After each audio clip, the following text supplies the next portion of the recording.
High friends, இன்றைக்கி syllabus வைஸில் C இலக்குவனாருடைய டாபிக் தான் பார்க்க போகிறோம். Question number 1, C Ilakkuvanar. இலக்குவனாருடைய இயற்பெயர் என்னென்னா லட்சுமணன். இவருடைய தமிழாசிரியர் யாருன்னா சாமி சிதம்பரனார். இலக்குவனாருடைய தமிழாசிரியர் யார்? சாமி சிதம்பரனார்.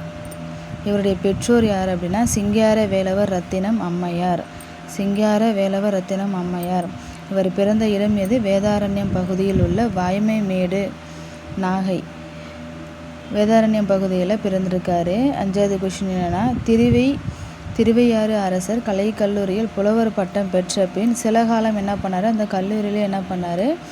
பணியாற்றினார். தஞ்சை மாவட்டம் நாட்டாண்மை கழக உயர்நிலைப் பள்ளியில் தமிழாசிரியராக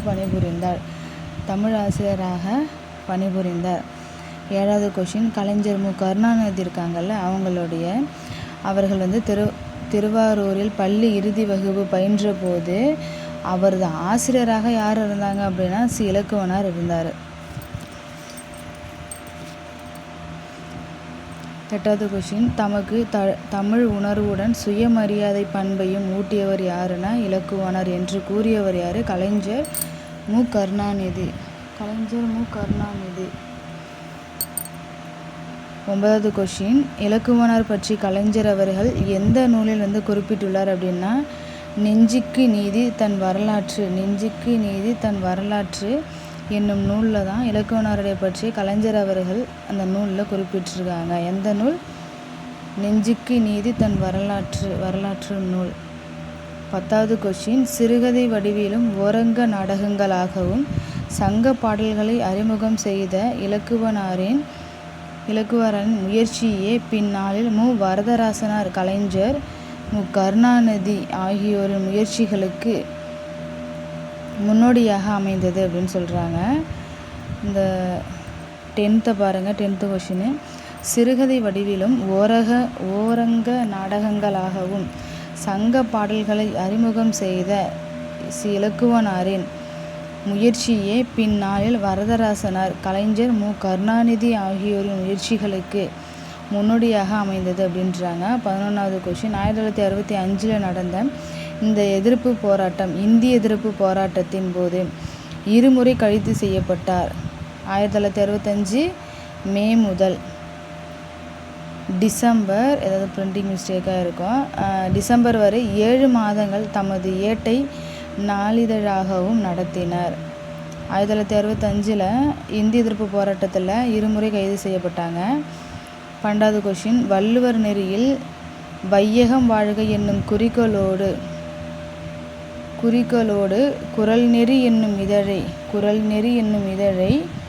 1964 தொடங்கினார். யார்? வள்ளுவர் நெறியில் வையகம் வாழ்க என்னும் குறிக்கோளோடு குறள்நெறி என்னும் இதழை 1964 தொடங்கினார் சி இலக்குவனார். 13வது கொஷின், தமிழ்மொழி வாழ்ந்தால் தமிழகம் வாழுமா? நம்மளுடைய தமிழ் மொழி வாழ்ந்தால் நம்மளுடைய தமிழகம் வாழும் எனும் நோக்கத்தை முன்வைத்து தமிழ்காப்பு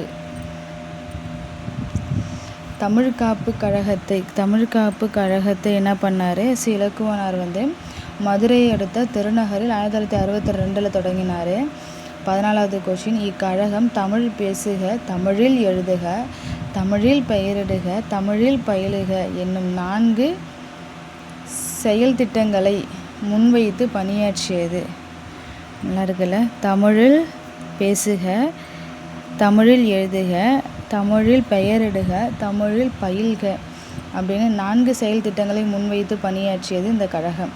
1967 அறிஞர் அண்ணா முதல்வராக இருந்தபோது சென்னை மாநில கல்லூரியில் தமிழ் பேராசிரியராக பணியேற்றார். சி இலக்குவனாரின் மாணாக்கர்கள் யாருன்னா கலைஞர் மு கருணாநிதி, முனைவர் கி வேங்கட சுப்பிரமணியன், காமராசன், முனைவர் காளிமுத்து, நல்லக்கண்ணு, இன்குலாப், சேடப்பட்டு முத்தையா, ஜெயப்பிரகாசம், இவங்க எல்லாம் இலக்குவனாருடைய மாணாக்கர்கள். 17வது கொஷின், பேராசிரியர் இலக்குவனார் ஒரு மாபெரும் தமிழ் இயக்கம் என்று பாராட்டியவர் யாருன்னா முனைவர் வேங்கட சுப்பிரமணியன். அவர் என்ன சொல்கிறாருன்னா பேராசிரியர் பேராசிரியர் இலக்குவனார் ஒரு மாபெரும் தமிழ் இயக்கம் என்று பாராட்டினாங்களாம். 18 சென்னை பல்கலைக்கழகத்தின் தமிழ்மொழி துறையினால்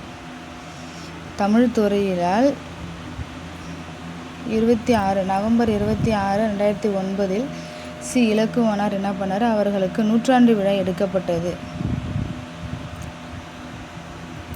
தமிழ்மொழி துறையினரால் அவர்களுக்கு நூற்றாண்டு விழா எடுக்கப்பட்டது. தலைமை யாருன்னா ஔவை நடராசன். சிறப்பு விருந்தினர் யாருன்னா பேராசிரியர் அன்பழகன். அப்போதைய நிதியமைச்சர் அவர்தான். நிதியமைச்சர் யாருன்னா அன்பழகன்.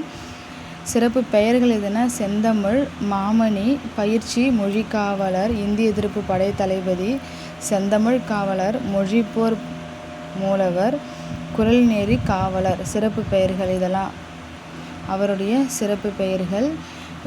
இவ்வளோ தான் இருக்குது இந்த புக்கில். இவ்வளோ தான் இருக்குது இலக்குவனாரை பற்றி. இன்னும் டாப்பிக்லாம் கிடச்சா எழுதி வச்சு ரிவிஷன் அப்போது எல்லாத்தையும் ஒன்றா சேர்த்து படிச்சுக்கலாம். நாளைக்கு என்னன்னா, நாளைக்கு தேவநேய பாவாரை பற்றி நாளைக்கு பார்க்கலாம். தேங்க்யூ.